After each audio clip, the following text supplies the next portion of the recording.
اللہ اللہ اللہ اللہ اللہ اللہ اللہ اللہ۔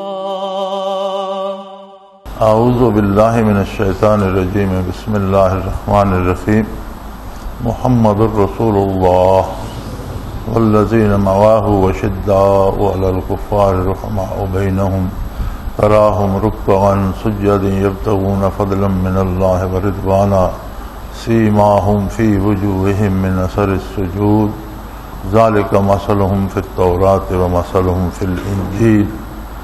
اللہم سبحانک لا علم لنا الا ما علمتنا انک انت العلیم الحکیم۔ مولایا صلی وسلم دائما ابدا علی حبیبک من زانت بہ السرور۔ ارشاد باری تعالی ہے کہ آقا نامدار حضرت محمد صلی اللہ علیہ وآلہ وسلم اللہ کے رسول ہیں۔ رسالت بہت بڑی عظمت ہے اور ایک واسطہ ہے ذات باری تعالی اور اس کے بندے کے درمیان، اور حضور نبی کریم صلی اللہ علیہ وآلہ وسلم وہ آخری واسطہ ہیں مخلوق اور خالق کے درمیان، جن کے بعد کسی نئے نبی کی ضرورت باقی نہیں رہی۔ یہ بڑی سادہ سی بات ہے، ہمارے ہاں ختم نبوت کا بڑے عرصے سے شور چلتا رہتا ہے اور علماء حق بیان فرماتے رہتے ہیں جھوٹے مدعیان نبوت کے خلاف، لیکن اس میں ایک اصولی بات سمجھ لیجئے، بحث اس پہ ہوتی رہتی ہے کہ کوئی نبی آ سکتا ہے یا نہیں، لیکن اصولی بحث یہ ہے، اصولی بات یہ ہے، طے شدہ امر یہ ہے کہ آدم علیہ نبینا علیہ الصلوۃ والسلام سے لے کر حضور نبی کریم صلی اللہ علیہ وآلہ وسلم تک جتنے نبی اور رسول آئے، یہ تقاضائے ربوبیت تھا۔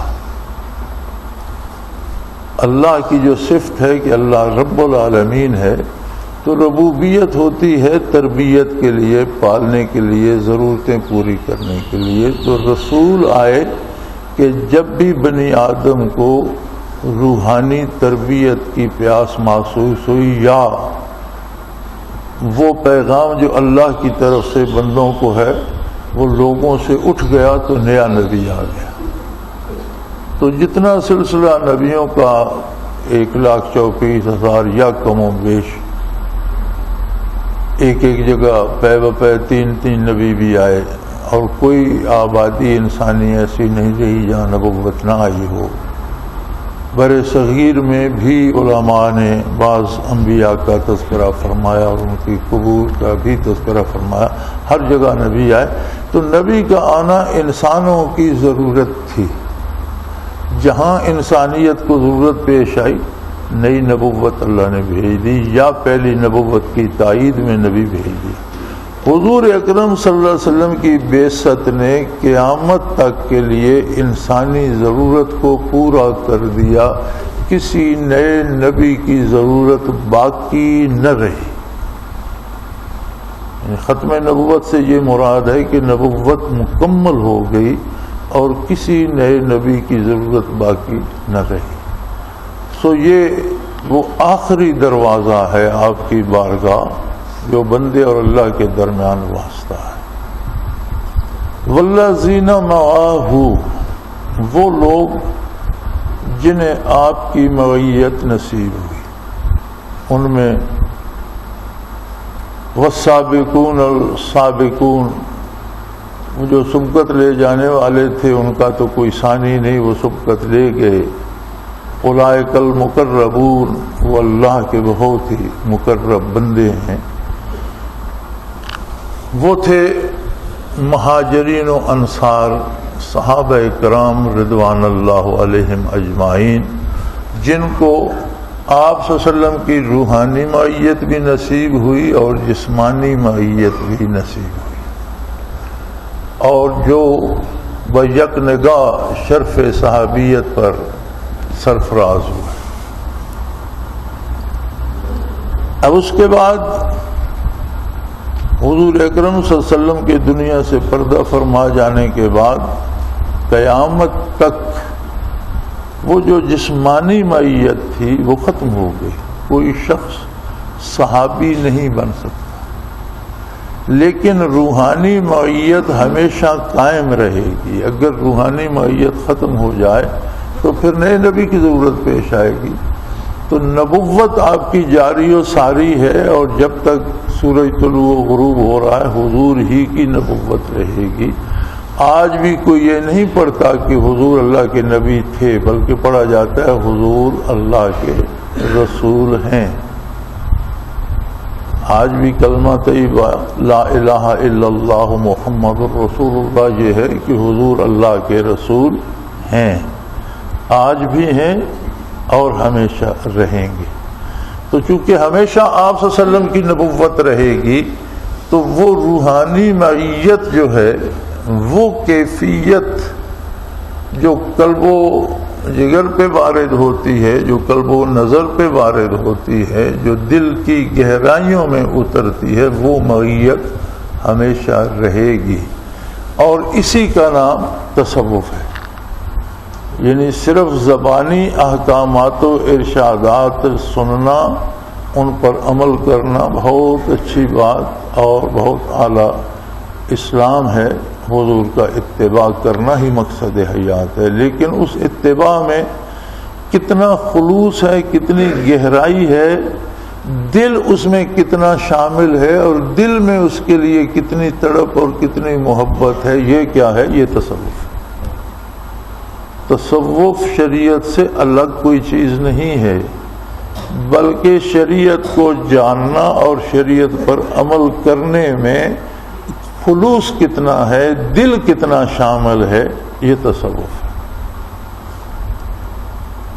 تو جب آپ صلی اللہ علیہ وسلم کی معیت کا ذکر اللہ کریم نے فرمایا تو بہت خوبصورت انداز میں عجیب ایک چیز واضح فرما دی کہ معیت نبوی کا نتیجہ کیا ہوتا ہے. والذین معاہ، وہ لوگ جنہیں آپ صلی اللہ علیہ وسلم کی معیت نصیب ہوئی، جس کا کی پہلی مثال صحابہ کرام ہیں، اور پھر صحابہ کرام کے بعد قیامت تک آنے والے مسلمان ہیں. ہر بندے مومن جب حضور کی رسالت پہ ایمان لاتا ہے تو ایک تعلق اس کا قلبی حضور کے قلب اطہر سے قائم ہو جاتا ہے، اور یہی درجہ معیت ہے جو اسے نصیب ہے. اب اس پہ محنت کرنا، مجاہدہ کرنا، توجہ حاصل کرنا، ذکر و اذکار کرنا، یہ سب اس لیے ہے کہ وہ جو تعلق ایمان کے ساتھ قلب اطہر کے ساتھ نصیب ہوا ہے وہ ایک محض باریک تار نہ رہے، وہ نہر بن جائے، دریا بن جائے، سمندر بن جائے. جو اتباع سے اور اتباع میں خلوص سے بڑھتا ہے اور عدم اطاعت سے کم ہوتا ہے، اور بعض اوقات یہ بھی ہوتا ہے کہ عدم اتباع کی وجہ سے، نافرمانی کی وجہ سے وہ تعلق ٹوٹ جاتا ہے. اور ہم اپنے ارد گرد دیکھتے ہیں کہ ایک بندہ ایک اچھے بھلے نیک پارسا گھرانے میں پیدا ہوتا ہے، اور ہم دیکھتے ہیں کہ اس کے عقائد غیر اسلامی ہو جاتے ہیں، وہ اسلام سے مرتد ہو جاتا ہے، گمراہ فرقوں کی نظر ہو جاتا ہے، جھوٹے مدعیان نبوت کا پیروکار بن جاتا ہے. کیوں؟ آپ کسی شخص کو نیکی کرتے ہوئے گمراہ ہوتا ہوا نہیں دیکھے، کسی نیک آدمی کو باطل فرقوں میں نیکی کی وجہ سے شامل ہوتا ہوا نہیں دیکھیں. کہ یہ سارے وہ لوگ ہوتے ہیں جو عدم اطاعت سے وہ جو تعلق روحانی قائم ہوا تھا اسے توڑ بیٹھے. تو معیت کا آدمی کی روزمرہ کی زندگی پر کیا اثر پڑتا ہے؟ قرآن کریم نے اس کی وضاحت کی ہے. فرمایا والذین معاہ، جنہیں جو لوگ حضور کے ساتھ ہیں، جنہیں آپ کا ساتھ نصیب ہوا ہے، اشداء علی الکفار رحماء بینہم، ان میں ایک عجیب سی بات آ جاتی ہے. کفر اور کافر کے لیے برقع تپاں بن جاتے ہیں، کفر کو برداشت نہیں کرتے، کفر کے ساتھ سمجھوتا نہیں کرتے، کافر کے ساتھ سمجھوتا نہیں کرتے، کافر کے لیے کفر کے لیے برقع تپاں بن جاتے ہیں۔ اور وہی بندہ اسی وقت جس وقت وہ برقع تپاں ہے اسی وقت وہ ابر کرم بھی بن جاتا ہے، رحماء بینہم، اسی وقت آپس میں حد درجے کے مہربان اور رحیم اور کریم ہو جاتے ہیں۔ یعنی بھلائی کے لیے، نیکی کے لیے، حضور صلی اللہ علیہ وسلم کی اطاعت کے لیے، اللہ کی عبادت کے لیے، نیک لوگوں کے لیے، نیک کاموں کے لیے وہ ابر کرم بن جاتے ہیں، برائی، کفر اور حضور کی مخالفت کے لیے وہ برقع تپاں بن جاتے ہیں۔ اب یہ انسانی جو کیفیات ہیں، جذبات ہیں، انسان میں مختلف جذبے ہیں، اس میں روزمرہ کی ضرورت کی چیزوں سے محبت کا ایک جذبہ ہے، ہر بندہ چاہتا ہے مجھے اچھی گاڑی ملے، اچھا لباس ملے، اچھا کھانا ملے، میرے پاس پیسے ہوں، میری شہرت سے لوگوں کو محبت ہے، میری ناموری ہو، میری شہرت ہو، لوگ مجھے جانتے ہوں، بیوی بچوں سے لوگوں کو پیار ہے، میرے بچوں کو اچھی تعلیم ملے، سہولت ملے، زندگی کے اچھے وسائل ملیں، میری بیوی باآبرو رہے، والدین سے لوگوں کو محبت ہوتی ہے، ان کی خدمت کرنا سعادت سمجھتے ہیں۔ یہ جذبات ہیں انسانی۔ بعض چیزوں سے بندے کو نفرت اور چڑ ہو جاتی ہے، انہیں اچھا نہیں سمجھتا، اور بعض امور پر اسے غصہ آتا ہے۔ تو جتنے انسانی جذبات ہیں ان میں سب سے خطرناک جذبہ جو ہے یہ غصے اور غضب کا ہے۔ جب انسان پر غصہ طاری ہوتا ہے تو وہ نفع و نقصان، نیکی بدی بھول جاتا ہے، اور جو آتا ہے وہ کر گزرتا ہے۔ اسی طرح دوسرا شدید جذبہ محبت کا ہے۔ دولت کے لالچ میں، پیسے کے لالچ میں، کسی بندے کی محبت میں، کسی عہدے کی محبت میں بھی بعض اوقات وہ جہاں سے بھی گزر جاتا ہے، جو ہو سکتا ہے وہ کر گزرتا ہے۔ بعض اوقات بڑی ذلت بھی برداشت کر لیتا ہے کہ یہ چیز مجھے مل جائے۔ تو یہ دو جذبے جو ہیں، ایک محبت اور ایک غصہ، یہ دو جذبے ایسے ہیں کہ انسان کی عقل کو مفلوج کر دیتے ہیں۔ وہ نیکی بدی بھلائی برائی سوچنے سے رہ جاتا ہے، اور جو سامنے بات آتی ہے، جو چاہتا ہے وہ کر گزرتا ہے، اس کا نتیجہ رسوائی ہوتا ہے یا ہلاکت ہوتا ہے یا تباہی ہوتا ہے، وہ پرواہ نہیں کرتا۔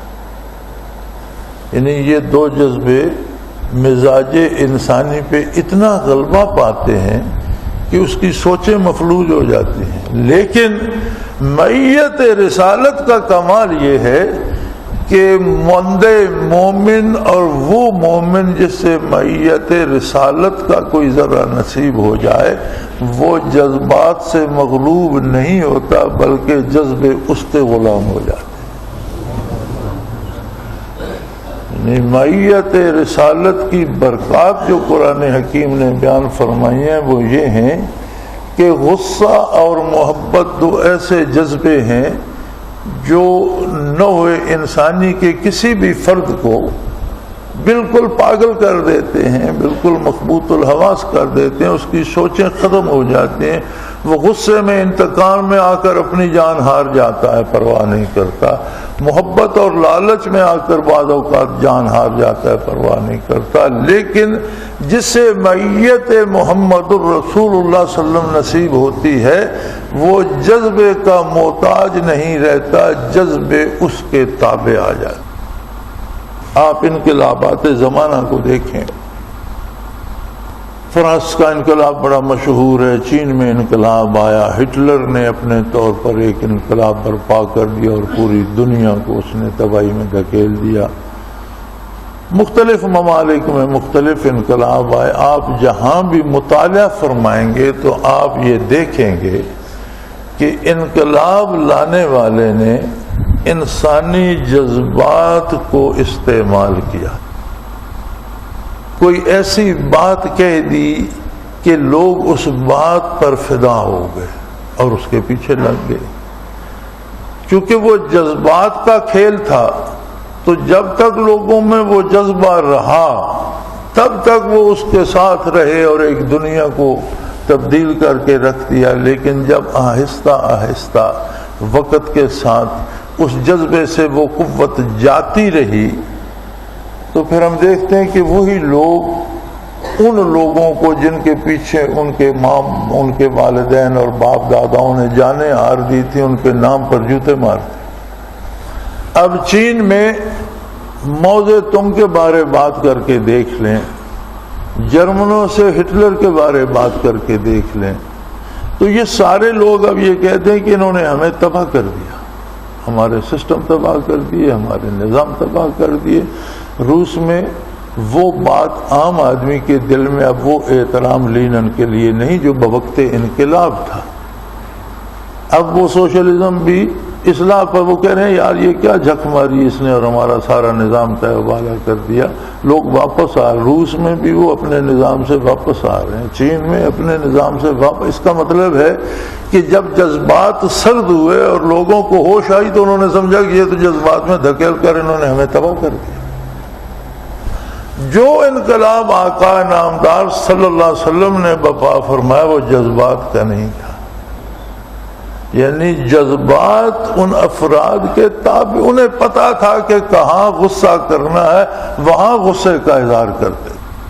اگر غصے کے تابع ہو جاتے تو موقع بے موقع غصے کا اظہار ہوتا. قرآن فرماتا ہے اشداء علی الکفار، وہ صرف کفر کے لیے سخت ہو گئے تھے. وہ جانتے تھے کہ جہاں اللہ کی نافرمانی ہو رہی ہے، عظمت الہی کا انکار ہو رہا ہے، رسول اللہ صلی اللہ علیہ وسلم کی عظمت کو مانا نہیں جا رہا، اور جہاں ایسے افعال سرزد ہو رہے ہیں جو نوع انسانی کی تباہی کے لیے. یاد رکھیں کفر صرف اللہ کا انکار نہیں ہے بلکہ کافر کا کردار نوع انسانی کی تباہی کا سبب بھی ہے. اگر صرف اللہ کریم کا انکار ہوتا تو شاید اس پہ اتنی شدید گرفت نہ ہوتی. جب اللہ کی عظمت کا انکار ہوتا ہے تو لوگ اپنی خواہش نفس سے قانون بناتے ہیں، طریقے بناتے ہیں، ان پر عمل کرتے ہیں جس میں بنانے والوں کا فائدہ ہوتا ہے اور باقی ساری مخلوق کے لیے تباہی ہوتی ہے. تو یوں اللہ کی مخلوق پر بھی غیر اللہ کی حکومت قائم ہو جاتی ہے اور لوگ اللہ کی عظمت کو چھوڑ کر ان کے گرد گھومنے پہ مجبور ہو جاتے ہیں.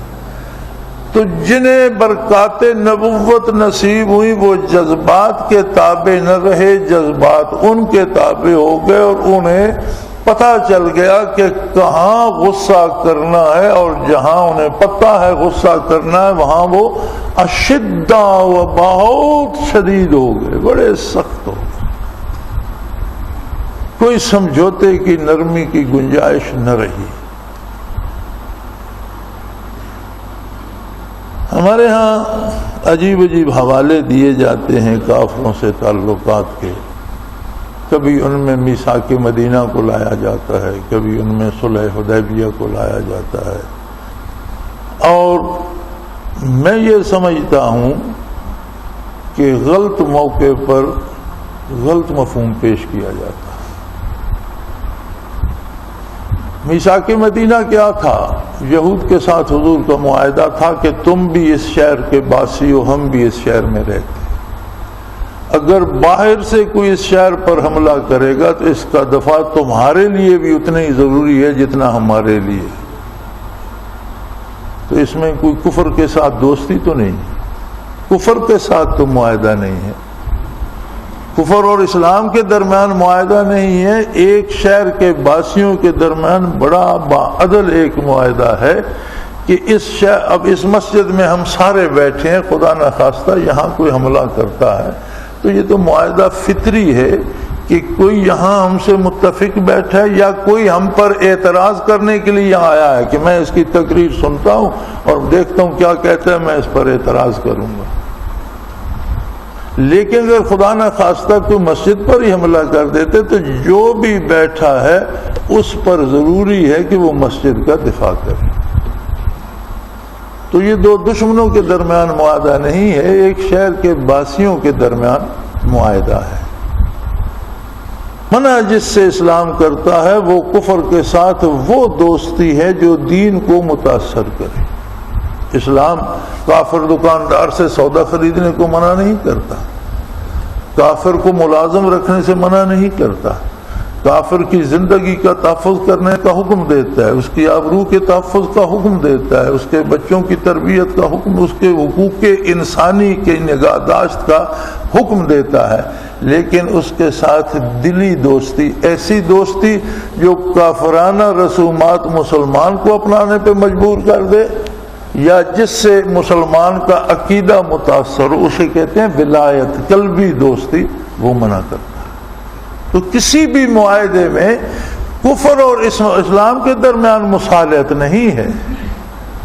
مکہ پہ مشرکین مکہ قابض تھے، حضور عمرے کے لیے تشریف لے گئے، حدیبیہ پہ انہوں نے روک دیا، آپ نے عہد فرما لیا کہ کوئی بھی، یا وہیں موت کی بیعت ہوئی تھی، 1400 کے قریب جو صحابہ کرام ساتھ تھے سب نے موت پر بیعت کی کہ ایک فرد بھی زندہ رہا تو دم آخر تک وہ لڑتا رہے گا، واپس نہیں جائے گا، بھاگے گا نہیں، کافروں سے سمجھوتا نہیں کرے گا۔ اور پھر معاہدہ ہوا حدیبیہ کا، تو کیا ہوا؟ معاہدہ یہ ہوا کہ کفار نے کہا کہ اس سال آپ تشریف نہ لائیں کیونکہ ہماری آنت کا مسئلہ بن گیا ہے، آپ اگلے سال اپنے ساتھیوں سمیت تشریف لائیں اور عمرہ کر لیں۔ حضور نے قبول فرما لیا۔ تو یہ کفر اور اسلام میں کون سا سمجھوتا تھا؟ ہمارے حضرات جو مثال لاتے ہیں، یہ مثالیں یہاں درست نہیں بیٹھتی۔ کوئی بھی سمجھوتا کفر اور اسلام کے درمیان سمجھوتا نہیں تھا، کفر کفر تھا، اسلام اسلام تھا۔ حالات کے مطابق عمل کرنے کے معاہدے تھے، سمجھوتے تھے، وہ آج بھی ہو سکتے ہیں۔ تو قرآن کریم نے یہ وضاحت فرما دی کہ جنہیں معیت رسالت پناہی نصیب ہوتی ہے وہ جذبات کے تابع نہیں رہتے، جذبات ان کے تابع ہو جاتے اور وہ فیصلے اللہ و اللہ کے رسول کے حکم کے مطابق کرتے ہیں اور نہایت ہوش مندی سے کرتے ہیں، جذبات میں آ کر نہیں کرتے۔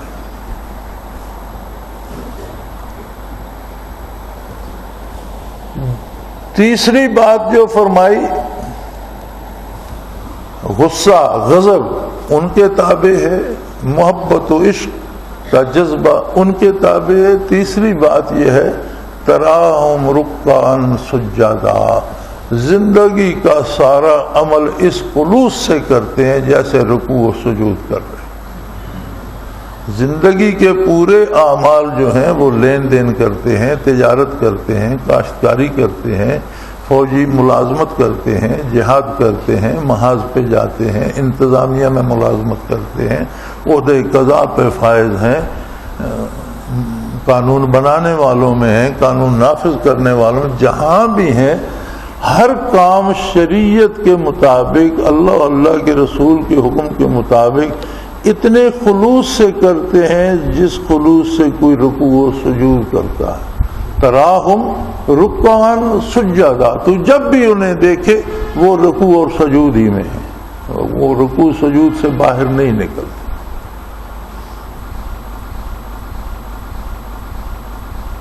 یبتغون فضلا من اللہ ورضوانا، اللہ کی دی ہوئی روزی اور رزق معمول کے مطابق تلاش کرتے ہیں، لیکن پورے خلوص، پوری دیانت اور پوری امانت کے ساتھ، اور حصول رزق میں اللہ کی ناراضگی مول نہیں لیتے کہ رشوت لے لیں یا چوری کر لیں یا دھوکے سے لے لیں، نہیں، بلکہ اللہ کا فضل، اللہ کا رزق تلاش کرتے ہیں اللہ کی رضا کے ساتھ، ورضوانات، اس طریقے سے کہ اصول رزق پہ بھی اللہ راضی ہوتا ہے اور خرچ بھی اللہ کی مرضی کے مطابق کرتے ہیں، ان کے خرچ پہ بھی اللہ کی رضا مرتب ہوتی ہے، جس کا نتیجہ یہ ہوتا ہے کہ سیماہم فی وجوہہم من اثر السجود، اس اطاعت الہی کا حاصل یہ ہوتا ہے کہ تو ان کے چہروں پہ دیکھ، تجھے جمال باری کی تجلیات رقصاں نظر آئیں گی۔ یہ وہ لوگ ہوتے ہیں کہ جن کے چہروں پہ تجلیات باری اور جمال باری کے جلوے رقصاں رہتے ہیں۔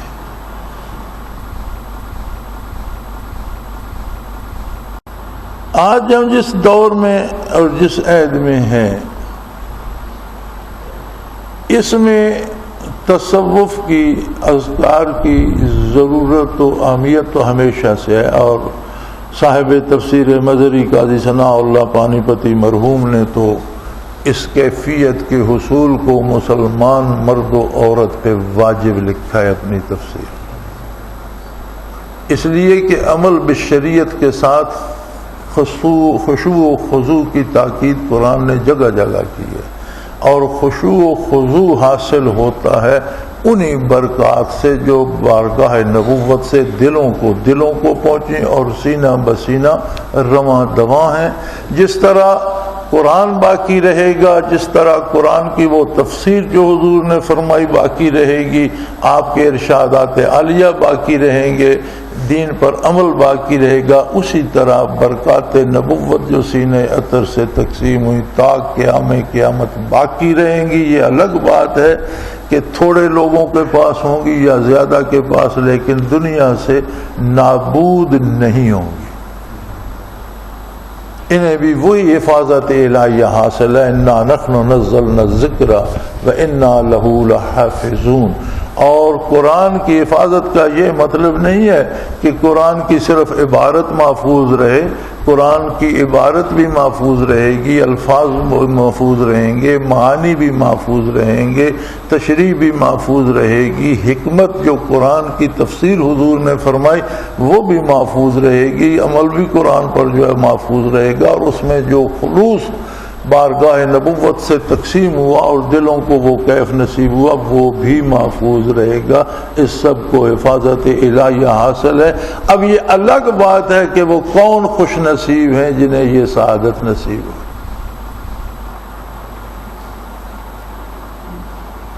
اللہ نے فرمایا ان لوگوں سے کہہ دو لا تمنوا علی اسلامکم، کہ تم مسلمان ہو کر مجھ پر احسان نہ کرو کہ تم نے اسلام قبول کر لیا اور تم نے میرے رسول پر بڑا احسان کیا، نہیں، بل اللہ یمن علیکم، اللہ نے تم پر احسان کیا، ان ہداکم للایمان، کہ اس نے تمہیں اسلام اور ایمان کے لیے راستہ دکھا دیا۔ اگر تم مسلمان ہوئے ہو تو تمہارا احسان رسول اللہ پر نہیں ہے، اللہ کا احسان تم پر ہے۔ وہ کسی نے خوب ترجمہ کیا تھا اس کا فارسی میں کہ منت منے کہ خدمت سلطان میں کنی، منت منے کہ خدمت سلطان میں کنی، منت زیو بداں کے بخدمت گزاشتت، بادشاہ کی خدمت کرتا ہے تو بادشاہ پر احسان نہ رکھ، یہ بادشاہ کا احسان ہے کہ تجھے اپنی خدمت پہ رکھ لیا۔ تو اسلام یا اللہ یا ذکر اذکار یا کوئی مجاہدہ ہم کرتے ہیں تو یہ ہمارا دین پر احسان نہیں ہے، یہ اللہ کا احسان ہم پر ہے کہ اس نے ہمیں توفیق ارزاں کر دی۔ اب اس کا اثر ہمارے عہد میں کیا ہونا چاہیے؟ ہم پریشان ہیں کہ بڑے بڑے حادثات مسلمانوں پر گزر رہے ہیں، افغانستان میں قتل عام ہو رہا ہے، فلسطین میں قتل عام ہو رہا ہے، الجزائر میں لوگ مارے جا رہے ہیں، کشمیر میں روزانہ قتل عام ہو رہا ہے، روزانہ کی خبریں آ رہی ہیں، خود پاکستان میں بہت سے مظالم اور بہت سے ایسے کام انجام پا گئے ہیں جو بڑے دردناک ہیں۔ تو کیا اس کا جواب یہ ہے کہ لوگ بم باندھ کر خودکش حملے شروع کر دیں؟ یہ ہرگز جواب نہیں ہے۔ کوئی خودکش حملہ آور دین کی کوئی خدمت نہیں کر رہا۔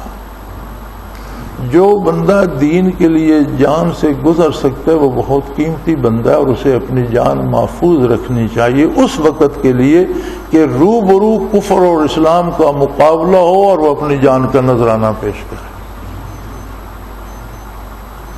چند لوگوں کو اور ایسے لوگوں کو جن کا کسی واقعہ سے براہ راست کوئی تعلق بھی نہ ہو قتل کر دینا اور خود بھی مر جانا، یہ دین کی خدمت نہیں ہے۔ یہ بڑی واضح بات ہے۔ یہ کوئی دین کی خدمت نہیں ہے کہ ظلم کسی اور نے ڈھایا، آپ نے قتل کسی اور کو کر دیا اور اپنے آپ کو بھی ختم کر، یہ کون سی دین کی خدمت ہے؟ آج ہم کہتے ہیں کہ لال مسجد کا واقعہ بہت اندوہناک ہے، اور اس پہ آج بھی دل خون کے آنسو روتا ہے، بہت اندوہناک ہے۔ لیکن کیا یہ اندوہناک واقعہ تاریخ میں پہلی مرتبہ ہوا؟ ایک بندہ تھا، نبی کریم صلی اللہ علیہ وسلم نے فرمایا کہ یہ بندہ جو ہے یہ مجسم حیا ہے،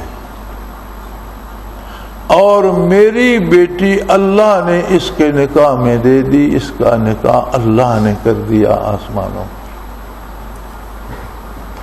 اور آپ کی ایک بیٹی کا وصال ہو گیا تو حضور نے دوسری بیٹی آپ کے نکاح میں دے دی، انہیں ذی النورین کہتے ہیں، دو نوروں والے، اور ان کا بھی وصال ہو گیا تو آپ نے فرمایا کاش میری کوئی اور بیٹی ہوتی تو میں اس شخص کے نکاح میں دے۔ حدیبیہ کی میں بات کر رہا تھا، حدیبیہ میں اسی بندے کو حضور نے بطور قاصد مدینہ مکہ مکرمہ مشرکین کے پاس بات کرنے کے لیے بھیجا، بعد میں حالات شدید ہو گئے اور حضور نے موت پر بیعت لی۔ اب اس وقت یہ بندہ مکہ مکرمہ تھا، نبی کریم صلی اللہ علیہ وسلم نے اپنا ہاتھ مبارک اپنے ہاتھ میں دے کر فرمایا ھذا ید عثمان، یہ میرا ہاتھ ہے، یہ عثمان کا ہاتھ ہے، میں عثمان کی طرف سے موت کی بیعت کرتا ہوں۔ اور سیدنا عثمان رضی اللہ تعالیٰ عنہ فرماتے ہیں کہ اس دن سے بعد تا دم وصال میں نے یہ دایاں ہاتھ کسی ناپاک چیز کو لگنے نہیں دیا، کہ حضور نے اس کی جگہ اپنا دست مبارک دیا۔ اس ہستی کو جس نے کئی بار جنت خریدی، بات لمبی ہو جاتی ہے، کئی بار جس نے جنت خریدی حضور سے، اور وہ حکمران تھا ایک وسیع سلطنت کا، اور اس کی فوجیں سرحدوں پہ برسر پیکار تھیں، چند سو باغیوں نے 32 34 35 دن محاصرے میں رکھ کر، بھوکا پیاسا رکھ کر مدینہ الرسول میں ظلماً شہید کر دیا۔ اکابر صحابہ نے 2 مشورے دیے، فرمایا اپنی فوج بلا لیں، فرمایا چند سو لوگوں کے لیے میں محاذ سے فوجوں کو واپسی کا یا فوج کو استعمال کروں، اور پھر مدینہ رسول میں فوج استعمال کروں جہاں تنکا توڑنا بھی جائز نہیں ہے، وہاں میں بندوں کے قتل کا اہتمام کروں۔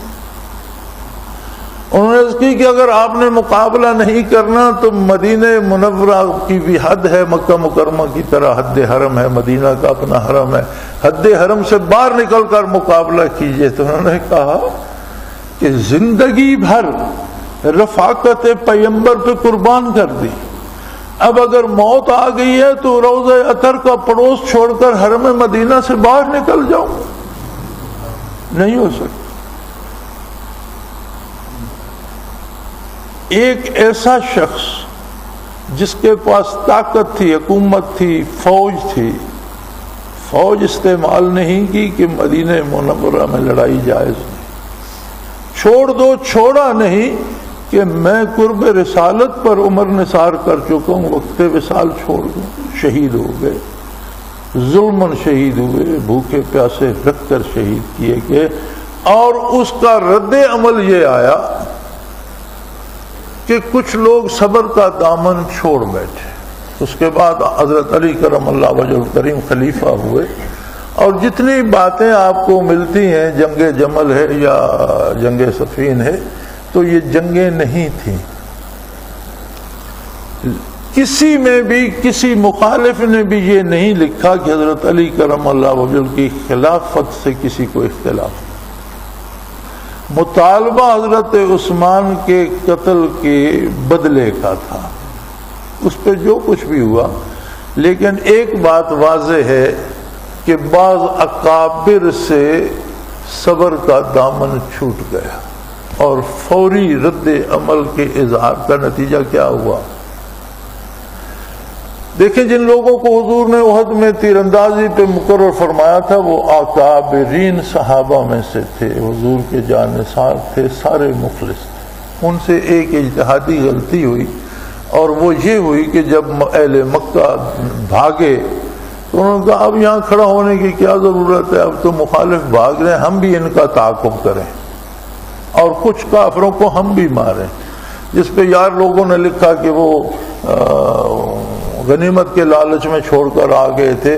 شاید ایسا لکھنے والے لوگ عظمت صحابہ سے آشنا ہی نہیں ہیں، وہ سمجھتے ہی نہیں کہ صحابی کیا ہوتا ہے۔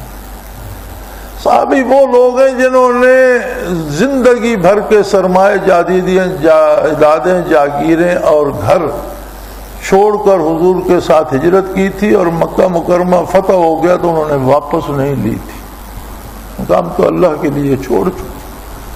وہ چند ٹکوں کی غنیمت لوٹنے کے لیے بھاگ پڑے نہیں، پھر غنیمت کیا لوٹنے والے کو مل جاتی تھی، غنیمت تو جمع ہوتی تھی، 5واں حصہ بیت المال میں جاتا تھا اور باقی ہر مجاہد میں تقسیم ہوتا تھا، سوار کے لیے الگ، پیدل کے لیے الگ، وہ تو اپنے حصے کی ملتی تھی، یہ نہیں کہ جس نے جتنی لوٹ لی اس کی ہوگی، اس کے لیے انہوں نے کیوں بھاگنا تھا؟ وہ اس سعادت کے لیے بھاگے کہ چلو دشمن بھاگ تو رہا ہے، لیکن حکم یہ تھا کہ فتح ہو یا شکست تمہیں وہ جگہ نہیں چھوڑنی۔ یہ ان کی اجتہادی غلطی تھی، جس کا نتیجہ یہ ہوا کہ پوری اسلامی فوج کو برداشت کرنا پڑا، 70 اکابر صحابہ شہید ہوئے اور تقریباً کم و بیش سارے زخمی ہوئے، خود محمد الرسول اللہ صلی اللہ علیہ وسلم کے رخ انور پہ زخم آئے۔ یہ سارا کیا تھا، یہ صدمہ کیوں تھا؟ ان کی اجتہادی غلطی پر دنیاوی نتیجہ جو تھا وہ مرتب ہوا۔ اسی طرح شہادت عثمان رضی اللہ عنہ پر جب لوگ جذبات میں آ گئے، حق یہ تھا کہ جذبات ان کے قابو میں رہتے، لیکن جب لوگ جذباتی ہوئے تو کیا ہوا؟ پوری ریاست اسلامیہ میں ایک شور مچ گیا، اور وہ فتوحات جو پیغام پیغمبر اسلام صلی اللہ علیہ وسلم کا لے کر روئے زمین پر جا رہے تھے مجاہد، ان کی فتوحات رک گئیں، اور 2.5 سالہ عید حضرت علی وجہ الکریم کا ایسا ہے جس میں مسلمان اپنی حدود سے 1 انچ باہر نہیں نکل سکتے۔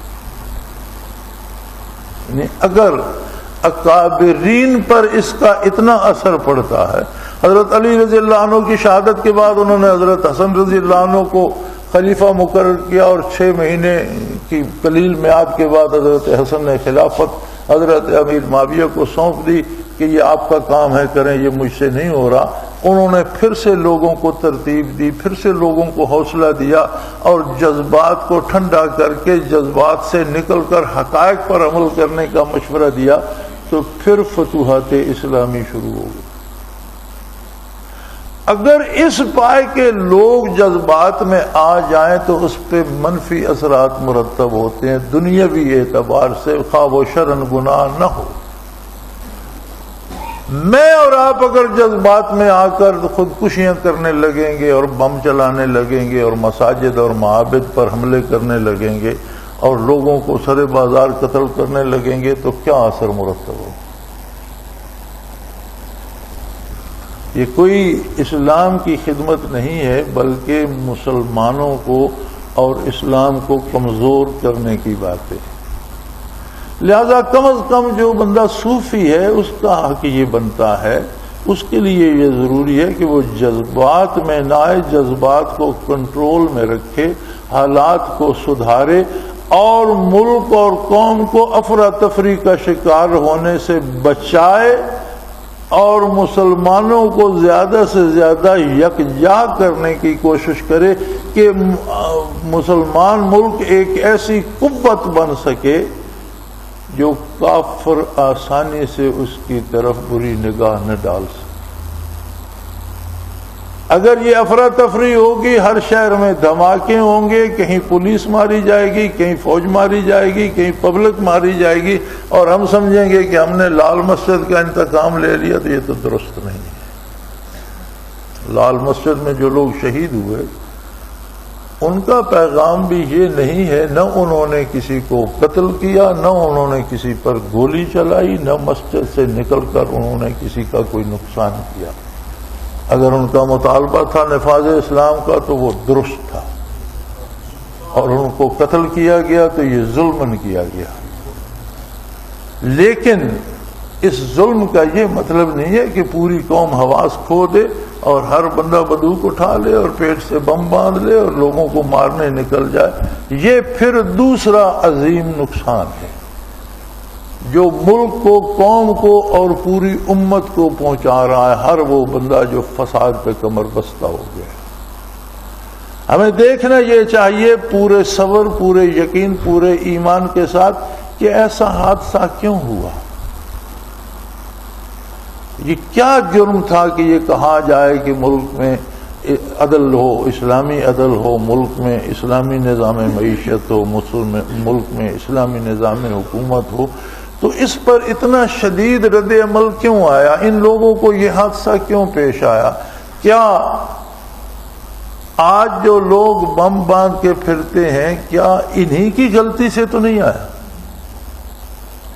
اگر کچھ فیصلہ کرنے والے لوگ اوپر ایسے چلے گئے ہیں جو یہ بھی برداشت نہیں کرتے کہ کوئی ان سے نفاذ اسلام کا مطالبہ کرے، تو انہیں اوپر کس نے بھیجا؟ کس کی حمایت سے وہ وہاں پہنچے؟ کون لوگ ہیں جو ایسے لوگوں کی سیڑھی بنتے ہیں اور وہ اوپر پہنچ جاتے ہیں؟ کیا کبھی ہم نے یہ سوچنے کی زحمت گوارا کی؟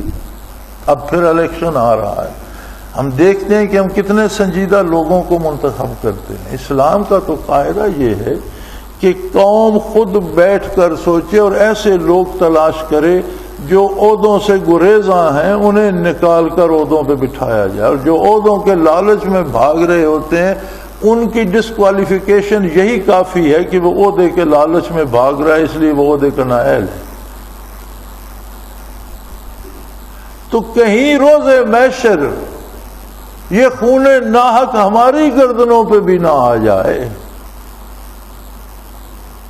دیکھنا یہ ہے کہ جو خون ناحق ہو رہا ہے، یا جو ہم آپس میں دست و گریباں ہیں، یا فوج اور سول لڑ رہی ہے، یا سرکاری محکمے قانون نافذ کرنے والے اور سول لڑ رہی ہیں، پولیس ماری جا رہی ہے، عام آدمی قتل ہو رہا ہے، مساجد اڑائی جا رہی ہیں، تو اس سب کے کہیں ذمہ دار میں اور آپ تو نہیں۔ اور اگر ہم ذمہ دار ہیں، ہم ایسے لوگوں کو آگے لاتے ہیں، ایسے لوگوں کا ساتھ دیتے ہیں جو اوپر جا کر اس طرح کے فیصلے کرتے ہیں، تو اس فیصلے میں، تو اس خون ناحق میں تو پھر ہم بھی پکڑے جائیں گے۔ لہذا یہ وقت ہے کہ معیت رسالت کی برکات بندے کے کردار سے ظاہر ہوں، وہ پرسکون ہو، پر اعتماد ہو، تب وہ صحیح فیصلہ کر سکے گا، اور امت کی شیرازہ بندی کرنے کا درد کرے، امت کو مزید فرقوں میں بانٹنے کا اور ایک دوسرے سے دست و گریباں کرنے کا سبب نہ بنے۔ کسی بھی راہ گزرتے بندے کو قتل کر دینا، کیا یہ حکومت سے انتقام لیا جائے گا؟ اس کا کیا قصور ہے؟ ناروا طور پر اپنی جان ضائع کر دینا کون سی قربانی ہے؟ اگر آج تک 100 خودکش بھی اپنی جان کھو چکا ہے، تو یہ 100 آدمی تو ایسے جانباز تھے جو کسی میدان میں بھی داد شجاعت دے سکتے۔ تو جہاں قوم اور ملک کی حفاظت کی ضرورت پیش آتی، جہاں کفر سے مقابلہ پیش آتا، ان جانبازوں کی ضرورت وہاں تھی، یا یہ گلیوں میں، گھروں میں، بازاروں میں اپنے آپ کو تباہ کر لیتے تو کام آ، یہ تو ضائع ہو گئے، اور بے گناہ لوگوں کو مار کر ضائع۔ اس کا جواب کون دے گا کہ جن کو انہوں نے مارا ان کا قصور کیا تھا؟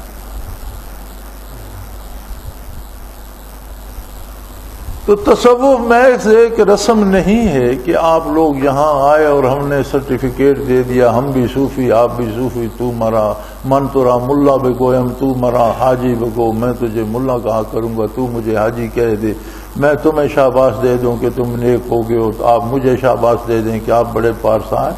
یہ سارا ایک ڈرامہ یا تماشا تو نہیں ہے، یہ تو حقائق کی بات ہے۔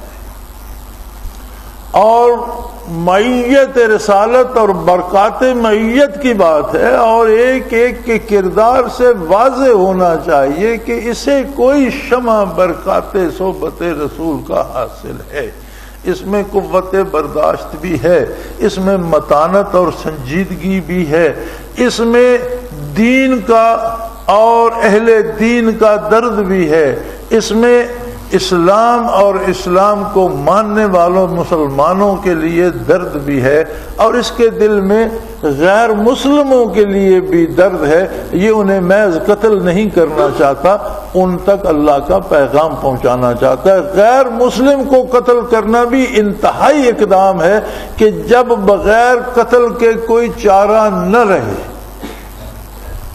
ورنہ حضرت علی کرم اللہ وجہ الکریم کو لشکر کی قیادت دیتے ہوئے رخصت فرماتے ہوئے نبی کریم صلی اللہ علیہ وسلم نے فرمایا کہ علی ایک بات یاد رکھنا، 1000 کافر کو بحالت کفر قتل کر دینے سے ایک کافر کا مسلمان ہو جانا اللہ کو زیادہ پسند ہے۔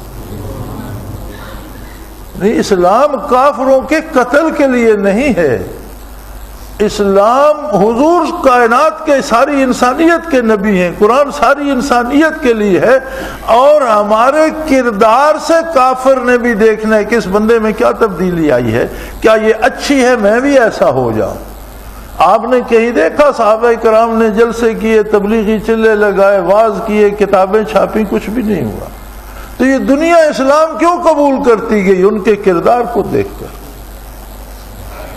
آج ہم چلے لگاتے ہیں، تبلیغیں کرتے ہیں، واعظ کرتے ہیں، کتابیں چھاپتے ہیں، رسالے چھاپتے ہیں، کردار کوئی نہیں۔ کتابوں میں تو لکھا ہے مسلمانی در کتاب و مسلمانہ در گور، مسلمانی کتابوں میں اور مسلمان قبروں میں چلے گئے۔ تو ضرورت ہے، بالخصوص میرے مخاطب وہ لوگ ہیں جو اللہ اللہ کرتے ہیں اور سیکھتے ہیں، تو آپ تو معیت رسالت کے براہ راست طالب ہیں، آپ میں تو وہ سنجیدگی آنی چاہیے کہ جذبات پر آپ کا کنٹرول ہو، آپ جذبات میں آ کر فیصلے نہ کریں، اور فیصلہ کرتے وقت عظمت الہی اور عظمت رسالت کو سامنے رکھیں، آخرت کی جواب دہی کو سامنے رکھیں اور وہ فیصلہ کریں۔ حضرت علی کرم اللہ وجہ الکریم کے واقعات میں ملتا ہے کہ ایک یہودی کے ساتھ لڑتے لڑتے تلوار اس کی ٹوٹ گئی، تو آپ اس سے دست بدست لڑنے لگے، اور دست بدست لڑائی میں اسے گرا لیا اور اس کے سینے پر گھٹنا دبا کر بیٹھ کے خنجر نکالا، پیش قبض نکالا اور اسے خنجر مارنے لگے، تو اس نے آپ کے رخ انور پہ تھوک دیا۔ اب مرتے وقت وہ کیا کر سکتا تھا؟ اس نے نفرت سے تھوک دیا حضرت علی کے چہرے پر، تو آپ چھوڑ کر اٹھ کر کھڑے ہو گئے۔ تو وہ اٹھ کر کھڑا ہوا اور حیران ہو گیا۔ اس نے کہا میں تو سمجھا کہ اگر میں ایک خنجر سے بھی مر گیا تو آپ غصے میں مجھے 10-12 خنجر اور بھی ماریں گے، میری میت کو بھی خراب کر، آپ نے مجھے چھوڑ ہی دیا۔ انہوں نے فرمایا میری تیرے ساتھ دشمنی نہیں ہے اور میں تجھے قتل نہیں کرنا چاہتا، تو حق کے خلاف حق کو مٹانے کے لیے شمشیر بکف ہے، میں حق کو زندہ رکھنے کے لیے شمشیر بکف ہوں، میں حق کی طرف سے تیرے خلاف لڑ رہا اور میں تجھے قتل کر دیتا، لیکن جب تو نے میرے منہ پر تھوکا تو مجھے ذاتی طور پر بھی تیرے خلاف غصہ آ گیا، تو میں اپنے غصے کے لیے تجھے قتل نہیں کر سکتا۔ جب تو نے مجھ پہ تھوکا تو بات صرف اسلام کی، دین کی، حق کی نہیں رہی، میرے دل میں تیرے خلاف غصے کا ایک الاؤ آیا کہ اس موذی نے میرے منہ پہ کیوں تھوکا، میں نے تجھے چھوڑ دیا کہ میں اپنے غصے کے لیے تجھے قتل کرنے کا مجاز نہیں ہوں۔ کردار معیت باری کا یہاں نظر آتا ہے کہ جو کام ہم کرنے چلے ہیں وہ جذبات کی رو میں بہ کر غصے میں آ کر کر رہے ہیں، یا وہ مسلمانوں کے، اسلام کے، دین کے اجتماعی مفاد کی خاطر کر رہے ہیں۔ اتنی سی بات ہے، اور حصول فیوزات، حصول برکات کا مقصد یہ ہے کہ یہ جو جذبات حیوانی ہیں اور ان میں جو دو سب سے طاقتور جذبات ہیں، غصہ، غضب اور لالچ یا محبت، یہ کیفیات جو ہیں یہ بندے کے تابع ہو جائے۔ اور وہ جذبات میں آ کر دوستی دشمنی کے فیصلے نہ کرے بلکہ جذبات اس کے تابع ہوں. جہاں اللہ اللہ کے رسول کا حکم ہو وہاں برکت تپاں بن جائے, کوئی رعایت کی گنجائش باقی نہ چھوڑے, اور جہاں اللہ اللہ کے رسول کا حکم ہو وہاں ابر رحمت بن جائے اور محبت نچھاور کرے. ہم میں سے ہر ایک کو اپنے کردار پہ نظر کرنی ہے کہ کہیں نفاذ اسلام کے نعرے لگاتے لگاتے ہم ہی نفاذ اسلام کی راہ میں رکاوٹ تو نہیں بن گئے. دیکھنا یہ ہے کہ کہیں ہماری کوششیں مفادات کی نظر تو نہیں. جو کچھ ہم کر رہے ہیں کیا اسمبلی کا ممبر بننے کے لیے کر رہے ہیں یا دین کے نفاذ کے لیے کر رہے ہیں؟ جو کچھ ہم کر رہے ہیں کیا وزارت کے مزے لوٹنے کے لیے کر رہے ہیں یا واقعی حق کے نفاذ کے لیے کر رہے ہیں؟ جو کچھ ہم کر رہے ہیں کسی دوسرے کو نقصان پہنچانے کے لیے کر رہے ہیں یا دین کے نفاذ کے لیے کر رہے ہیں؟ اگر اس پہ ہم غور کریں گے تو شاید ہمیں نظر آ جائے کہ ہمارا دعویٰ نفاذ اسلام کا ہے اور کردار ہمارا نفاذ اسلام میں رکاوٹ بن رہا ہے. تو میری گزارش یہ ہے اللہ کریم آپ سب کو معیت کی برکات سے لطف اندوز کرے, برکات نبوی سے آپ کے سینوں کو روشن کرے. لیکن یہ یاد رکھیں کہ ان برکات کا اظہار آپ کے دنیاوی کردار میں ہوگا تو آپ کو یقین آئے کہ میرے پاس برکات ہیں. اگر دنیا میں آپ بھی اسی طرح جذباتی ہیں جس طرح دوسرے لوگ تو پھر محض وقت ضائع کر رہے ہیں, پھر کچھ حاصل نہیں ہو رہا. اللہ وقت ضائع کرنے کی جو برائی ہے اس سے محفوظ رکھے, وقت کی قیمت سے آشنا کر دے اور ایک ایک لمحے کو اللہ واللہ کے رسول کی رضا کے مطابق خرچ کرنے کی توفیق عطا کرے. مضمون لمبا تھا, میں نے کوشش کی اس مختصر سے وقت میں اسے کسی طرح سمو لیا جائے. اللہ کریم صحیح سمجھ اور صحیح توفیق عمل عطا فرمائے. وآخر دعوانا ان الحمدللہ رب العالمین. اللہ اللہ اللہ اللہ اللہ اللہ اللہ اللہ. حضرت امیر محمد اکرم آوان مد ذلہ العالی دارالعرفان منارہ ضلع چکوال میں سالہ سال سے قرآن و حدیث کے اوپر خطابات کر رہے ہیں اور سلسلہ نقشبندیہ اویسیہ کے مطابق لوگوں کو ذکر الہی کی تربیت دے رہے ہیں. وہ قرآن پاک کی تفسیر ترتیب وار بیان کر رہے ہیں. تفسیر قرآن کو وہ موجودہ ملکی اور بین الاقوامی حالات کے مطابق بیان کرتے ہیں. موٹر وے سے کلر کہار کے انٹرچینج سے نکلتے ہوئے کلر کہار کی جھیل سے ہوتے ہوئے میانی, بوچھال اور نور پور سے گزرتے ہوئے دارالعرفان منارہ پہنچ سکتے ہیں. حضرت امیر محمد اکرم آوان نے بچیوں اور بچوں کی دینی اور دنیاوی تعلیم کے لیے سقارہ اکیڈمی کے نام سے ایک درسگاہ بھی قائم کی ہے, جس کا افتتاح ملک پاکستان کے صدر جنرل محمد ضیاء الحق نے اپنے دست مبارک سے کیا تھا. وہ تمام احباب جو اسلام کی طلب رکھتے ہیں ان سے گزارش ہے کہ دارالعرفان منارہ ضلع چکوال میں امیر محمد اکرم آوان صاحب کے خطابات سے مستفید ہوں. وہ ہر جمعے کو نماز سے پہلے بیان فرماتے ہیں. ہر ماہ کی پہلی اتوار کو ماہانہ اجتماع ہوتا ہے جس میں آپ خصوصی خطاب فرماتے ہیں اور پاکستان کے چاروں صوبوں سے احباب اس اجتماع میں شرکت کرتے ہیں. اس کے علاوہ یہاں سال میں 2 مرکزی اجتماعات بھی ہوتے ہیں. ایک رمضان المبارک میں اعتکاف کا اجتماع اور دوسرا جولائی اور اگست میں 40 دن کا اجتماع ہوتا ہے جس میں روحانی تربیت کی جاتی ہے. اپنا خون سیماب دے کر اتنا ہم کر جائیں گے, نام آقا کا چمن میں پھر رقم کر جائیں گے.